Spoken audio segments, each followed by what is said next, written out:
جيران حرقت رجلها، دارت على وجهها بطل مال بنزين وحرقتها. ورثت الزلمه كوني العباسي عابيج، وجهها صار كأنه دجاجه شوي. حرقتها بطل مال بنزين، صار كأنه زومبي. وجهها صار كأنه طحال بيت. فلك صاب كان ما تنقدرن برايه العباس اللي يتقارش وياه كان غشيم. صار اسبوع مسوي حساب على الفيس باسم بنيه وطابت له. وهذا الغشيم يحكي على مرته ويرجع لي ورا. مرتي بيها شخمه، ومرت 24 ساعه بيها ريحه، ومرت سنونها بيها بثل، ومرت عيونها بيها ذقن، وما تسبح وما ادري شني. هي مرته تخبل، وهاي تلم علي حكي.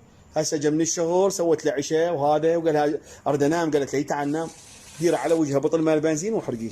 ورث الرجال، ورث منه وهيك ورث بعد ما ينعرف. اذا انا طبقت هيجي خشمه طبق وي حلقه، عيونه صارت مزرزره. فلك صاب كان ما تتامنن. ولكم دير بالكم ولكم. وياكم سمسم المدمرة المخابز ومعجنات. اليوم راح نسوي جرك مرشوش عليه، أنا أقصد مرشوش عليه سمسم بطريقة كل سهلة ومميزة. وتحصلين على هذا الجرك بالسمسم ويا استكانة شاي والسمسم الفواحة أو اللي بعد الشريط. شوفوا الطريقة، وإذا عجبكم الفيديو لا تنسون الاشتراك ولايك. 3 كوب مال طحين وملعقة خميرة وربع كوب من الزيت، وراح أضيف نص كوب من السكر وفانيلا وماي حسب الحاجة لحد ما أحصل على عجينة حلوة بهاي الشكل. إن نعجنها فردينها لحد ما تصير عجينة ما تلزق وكلش ناعمة وحلوة. خليها تختمر لمدة نص ساعة، ومن تختمر نشكلها هيك 3 روايات بهذا الحجم، ونخليهن يرتاحن 5 دقايق حتى شنو يسهل علينا الفرد. والطريقة الثانية والخنفشارية، جبت ماي وحطيت فوقه شكر وخلطته وفردتها بهاي الطريقة. هاي الطريقة راح نحصل على جرك يصير بلمعة زين، وهمنا يصير منفوش. اغمسها بالماء بهاي الطريقة واخليها بالقوالب مالتي، وارشها بالسمسم واخليها ترتاح بمكان دافي لمدة ساعة كاملة تنفش عندي هواي. وبعد ما ارتاحت ونفشت بهذا الشكل ادخلها على فرن حامي من فوق ومن جوا، ومن تتحمر تطلع لنا بهذا الشكل وتاكلينها. والف صحة وعافية. ان شاء الله عجبكم الفيديو، مع الف سلامة. صباح الخير، شلونكم؟ شو اخباركم؟ ان شاء الله بخير وصحة وسلامة. مشتاق لكم كلش هواي يا عالم اليوتيوب. طبعا للاسف انه هواي بنات ما عندهن انستا، فانا اكثر الوصفات قاعده انشرهن بالانستا، مقطع طويل وحلو يسهل. يعني اكو بهن يقولن ملينا من اليوتيوب، دي الله والله ملوا من اليوتيوب، وهو التراث يعني مالتنا. فهنا بنات قالن ما عندنا انستا، فنشرت لهن مقطع الجرك هنا لان ما عندنا انستا. وهنا بلشنا صباحنا يا بنات، وقررنا مخططين ان نشبس تمر. وهواي بنات رادن طريقة شبس التمر. احنا طبعا هذا التمر من نخلاتنا، جينا شطفنا، وجيت انا صعدت فوق وشريته بالشمس الساعة تقريبا 9. خليته هيك، خليته يعني مو كومته لا، خليته على مود ينشف براحته. منا للعصر الساعة 3 صعدت نزلته، وبدينا انا وعمتي نشبس. تقدرين طبعا حمسنا شنو، حمصنا سمسم، واكو ضيفه نهار شحار وسوالف هدرنا في سيانا. ما نحب عليه حبة حلوة وهاي بس سمسم، ولا هي موجودة اذا كان السوالف كلهم، بس هنا ما نحبها هيك، لو طبيعي لو بس سمسم. الحبة الحلوة هيك ما نحبها، بعد كل من وذوقها. وشوفوا هنا أنا صورت لكم الاجواء، ذاك شط العرب طبعا مناك، وهنا الاجواء منطقتنا الحلوة يعني، منا خضار يعني. اتمنى البس اسود. ليش تلبسين اسود؟ اي احسن. شنو هي؟ اسود احلى عليه. شنو احسن تبطم وسوالفها. وهنا أنا بلشنا بالشبس هذا، وجبنا اكياسه يعني نشتريهم، والسمسم محمصته، وراح تبدي عمتي تكبس. طبعا قبل يكبسونهم بيه من تنك، وقعدون هم يدوسون هنا يعني على قدنا. هنا حطينا القالب نقيس بيه. كل مرة عندنا سيراميك، المرة ما لقينا سيراميك، فجبت البايركس مالتي، قالت عم خاف ينكسر، قلت لا ما ينكسر، قوي هذا ضد الحرارة والبرد. هنا أنا قاعد أحط لها وأحط السمسم فوقها وهي عليها تكبس. طبعا هنا نكبس برجلنا، ليش كذب عليكم بس ما صورنا. وبعد التمر يكبسونه برجلهم، يحطون سلعة ويحطون اكو كابسات بعد ما ادري. بعد هنا هذا متوفر عندنا.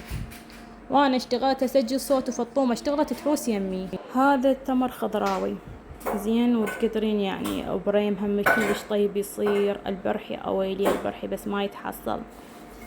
عاد قلولنا من التراثية من عدشين ومن لحقي على شبس التمر كلهن يعني. اكو بنات ما يعرفن حتى شلون ينشبس التمر، فاستمتعن بالفيديو هذا. هيجي قمنا، وبعدين من خلصنا شبس راح نخليهن فوق الشمس، يعني فوق السطح لمدة هيك اسبوع، يصير مثل العسل بيهن، ونعوفن شوفن خليناهن على الشمس. هاي طريقة يا بنات شبس التمر، سهلة وحلوة، بس يعني على المقادير يعني شوية الدبس والله كلش يتعب. هنا همينا بلشنا يومنا، قررت اسوي حملة بما انه الجو راح يجي شتاء، فلازم بلشت انا ازرع بالحديقة. الحديقة بعد اجى الحار وشلوطها شلوط يا بنات، ما خلى علينا الزرعة ماكو. فراح نزرع من جديد ونعيد الاجواء الجميلة. هنا وديت جهاز راح يجيبولي من بستان اهلي، يجيبولي تراب، هناك ترابهم حلو خصب خصب. فهنا أنا جبت تراب وراح أعبيه بالسنادين، وراح عندي بزر ورد. طبعا هم مشايرنا زرعنا بيها خضرة، زرعنا كرفس وزرعنا فجل وهالأمور. وهنا أنا اشتغلت الفلاحة سمسم قاعدة تسوي هاي السنادين، والدجاج انحلل وراح يهجمن على الزرع. اركض اركض اركض صدهن. وهنا أنا بعت وين ببالي أنا انا بالي بغير شغله، ما ادري شنو بعته.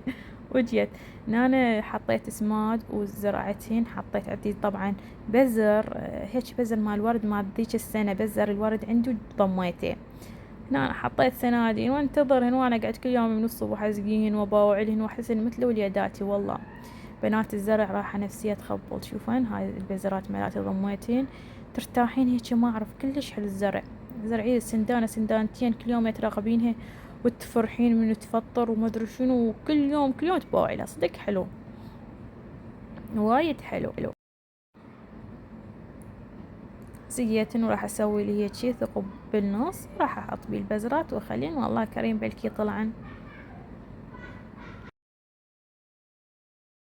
في الحسين الارض والسماء، وابكي في الحسين الارض والسماء، هاي المواكب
طبعا هنا أنا مشغلة الأطميات وقاعدين ويا الأجواء.